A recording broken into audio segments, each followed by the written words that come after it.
एक गांव में एक आलसी आदमी रहता था। वह कुछ काम धाम नहीं करता था, बस दिन भर निठल्ला बैठकर सोचता रहता था कि किसी तरह कुछ खाने को मिल जाए। एक दिन वह यूं ही घूमते घूमते आम के एक बाग में पहुंच गया। वहां रसीले आमों से लदे कई पेड़ थे। रसीले आम देखकर उसके मुंह में पानी आ गया और आम तोड़ने वह एक पेड़ पर चढ़ गया। लेकिन जैसे ही वह पेड़ पर चढ़ा, बाग का मालिक वहां आ पहुंचा। बाग के मालिक को देख आलसी आदमी डर गया और जैसे तैसे पेड़ से उतरकर वहां से भाग खड़ा हुआ। भागते भागते वह गांव में बाहर स्थित जंगल में जा पहुंचा। वह बुरी तरह से थक गया था, इसलिए एक पेड़ के नीचे बैठकर सुस्ताने लगा। तभी उसकी नजर एक लोमड़ी पर पड़ी। उस लोमड़ी की एक टांग टूटी हुई थी और वह लंगड़ा कर चल रही थी। लोमड़ी को देख आलसी आदमी सोचने लगा कि ऐसी हालत में भी इस जंगली जानवरों से भरे जंगल में ये लोमड़ी कैसे बच गई, इसका अब तक शिकार कैसे नहीं हुआ। जिज्ञासा में वह एक पेड़ पर चढ़ गया और वहां बैठकर देखने लगा कि अब इस लोमड़ी के साथ आगे क्या होगा। कुछ ही पल बीते थे कि पूरा जंगल शेर की भयंकर दहाड़ से गूंज उठा, जिसे सुनकर सारे जानवर डरकर भागने लगे। लेकिन लोमड़ी अपनी टूटी टांग के साथ भाग नहीं सकती थी, वह वहीं खड़ी रही। शेर लोमड़ी के पास आने लगा। आलसी आदमी ने सोचा कि अब शेर लोमड़ी को मारकर खा जाएगा, लेकिन आगे जो हुआ वह बहुत अजीब था।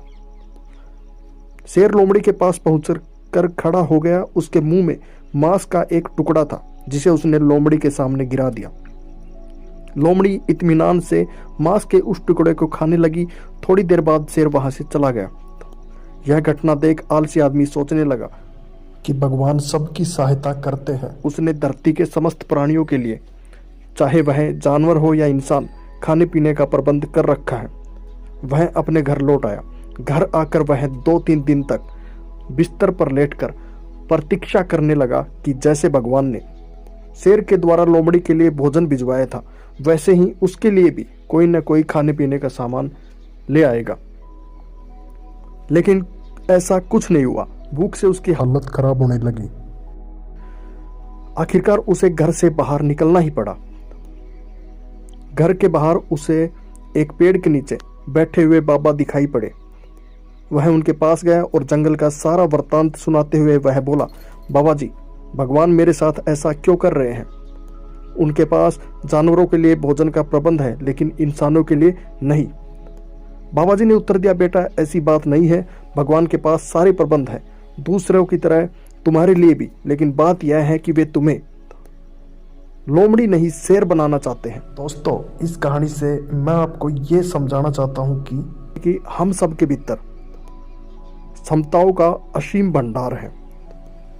बस अपनी अज्ञानतावश हम उनको पहचान नहीं पाते और स्वयं को कम समझकर दूसरों की सहायता की प्रतीक्षा करते रहते हैं। स्वयं की क्षमता को पहचानिए, दूसरों की सहायता की प्रतीक्षा मत करिए। इतने सक्षम बनिए कि आप दूसरों की सहायता करें।